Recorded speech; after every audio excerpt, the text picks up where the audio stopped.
Hello ಹೇಳಮ್ಮ. ಮನ್ಯಾಗ ನೋಡಿದ್ರೆ ರೇಷನ್ ಖಾಲಿ ಆಗ್ಯದಪ್ಪ. ಯಾರ್ರೀ ಸ್ಪೀಕರ್ ಇಟ್ಟು ಮಾತಾಡಿ? ನಿಮ್ಮ ಅಪ್ಪ ನೋಡಿದ್ರೆ ಕೆಲ್ಸಕ್ಕೆ ಹೋಗವಲ್ಲಪ್ಪ, ರೊಕ್ಕ ಇದ್ರೆ ಕಳಿಸ್ತೀಯಪ್ಪ. ಹೌದಾ, ಸರಿ ಅಮ್ಮ, ಫೋನ್ ಪೇ ಮಾಡ್ತೀನಿ ನೋಡಮ್ಮ. ಯಾಕ್ರಿ ನಿಮ್ಮ ಅಪ್ಪ ಅಮ್ಮಂಗ್ ದುಡ್ಡು ಕಳಿಸ್ತೀರಾ ನೀವು?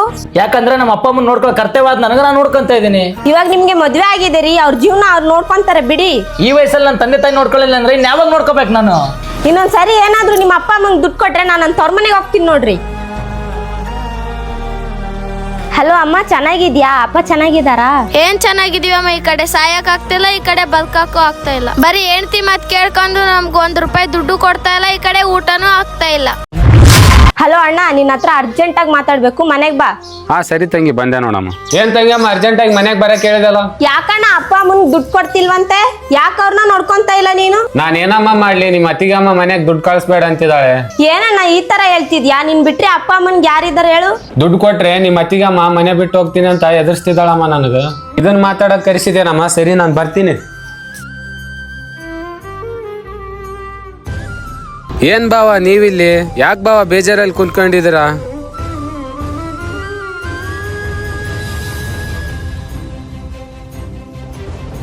ನಮ್ ತಂದೆ ತಾಯಿಗೆ ನಮ್ಮ ಅಣ್ಣ ಎಷ್ಟು ಮುಖ್ಯನೋ, ನಿಮ್ ತಂದೆ ತಾಯಿಗೆ ನೀವು ಅಷ್ಟೇ ಮುಖ್ಯ ಅನ್ನೋದು ಮರ್ತ್ ಬಿಟ್ಟಿದ್ದೀರಿ. ನಾನು ಇನ್ ಮುಂದೆ ಅತ್ತೆ ಮಾವನ ಚೆನ್ನಾಗಿ ನೋಡ್ಕೊಳ್ಳೋಣ ರೀ. ದಯವಿಟ್ಟು ಪ್ರತಿಯೊಬ್ಬರ ಹತ್ರ ರಿಕ್ವೆಸ್ಟ್ ಮಾಡ್ಕೊಂತೀನಿ, ಎಂಥದೇ ಸಂದರ್ಭ ಬರಲಿ, ಎಷ್ಟೇ ಕಷ್ಟ ಬಂದ್ರು ಎತ್ತು ತಂದೆ ತಾಯಿನ ಯಾವತ್ತೂ ನಡೆದಿರಲಿ ಕೈ ಬಿಡಕ್ ಹೋಗ್ಬೇಡ್ರಿ.